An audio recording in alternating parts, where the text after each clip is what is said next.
और एनसीपी पर कब्जे की जंग छिड़ी है। और इस बीच एनसीपी के नाम और चुनाव चिन्ह को लेकर अजीत पवार कैंप के प्रफुल्ल पटेल ने एक बड़ा बयान दिया है।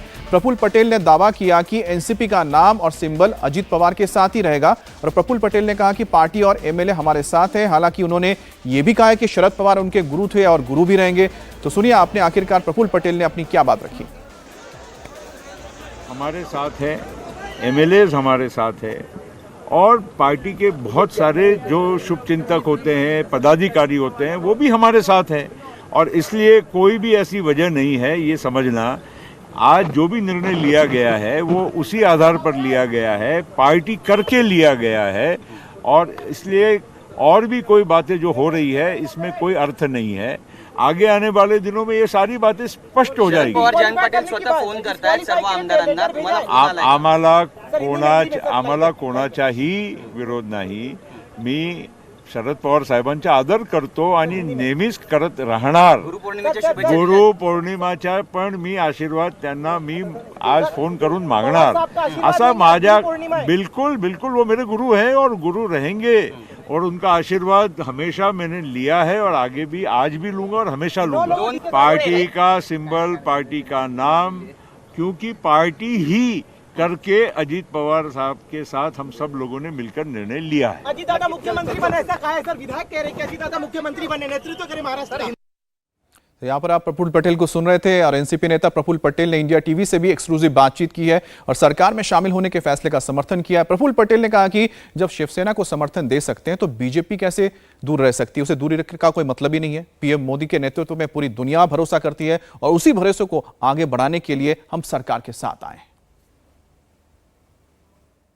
प्रफुल्ल पटेल इस वक्त हमारे साथ हैं। सर, हर के जहन में ये सवाल उठ रहा है कि आखिर क्यों शरद पवार साहब के साथ थे, उनके आइडियोलॉजिकल दूरियां हैं बीजेपी के साथ, आप लोग बीजेपी के साथ क्यों हैं? ऐसा है, कोई आइडियोलॉजिकल दूरी नहीं है। जब शिवसेना के साथ हम सरकार बना सकते हैं और शिवसेना और बीजेपी की विचारधारा एक हमेशा रही है।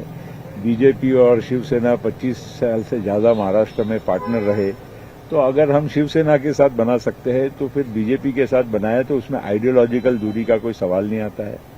नागालैंड में हमने एनडीए को ऑफिशियल समर्थन दिया हुआ है, इसलिए कोई वहां पर कोई ऐसी बात, हम कोई आइडियोलॉजिकल बात नहीं, हमने हमारी पार्टी को एक यहाँ स्टेबिलिटी महाराष्ट्र की सरकार को रहे, अच्छी सरकार चले, महाराष्ट्र का डेवलपमेंट हो। और आज मोदी जी के नेतृत्व में जो देश में जिस तरह से काम हो रहा है, विकास का काम हो रहा है, लोकप्रियता उनकी है, देश में विदेश में भारत का नाम ऊंचा है, रोशन हो रहा है, तो ऐसे वक्त में हमने केवल ये छोटी मोटी बातों को लेकर दूरियां बनाना, और ऑपोजिशन की आप देख रहे हैं कि किस तरह से जो हालात है, ऑपोजिशन की यूनिटी कितनी संभव है, ऑपोजिशन की यूनिटी में कितनी दरारें हैं, ये सारी बातें आप देख रहे हैं।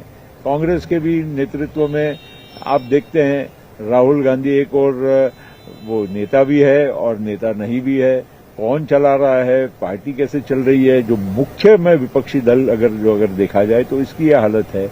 मैं पटना की मीटिंग में गया था, मुझे मालूम है वहां पटना में कितने अलग अलग तरीके की भाषाएं और बातें वहां हो रही थी। और इसलिए मेरा कहना है कि हमने जो निर्णय लिया है पार्टी के तौर पर सामूहिक एक अच्छा निर्णय लिया है, महाराष्ट्र के हित में, देश के हित में और एक अच्छे नेतृत्व के साथ काम करने की। कितने विधायक, कितने सांसद साथ में? हमारी पूरी पार्टी एक साथ। शरद पवार साहब को पता है इस बारे में?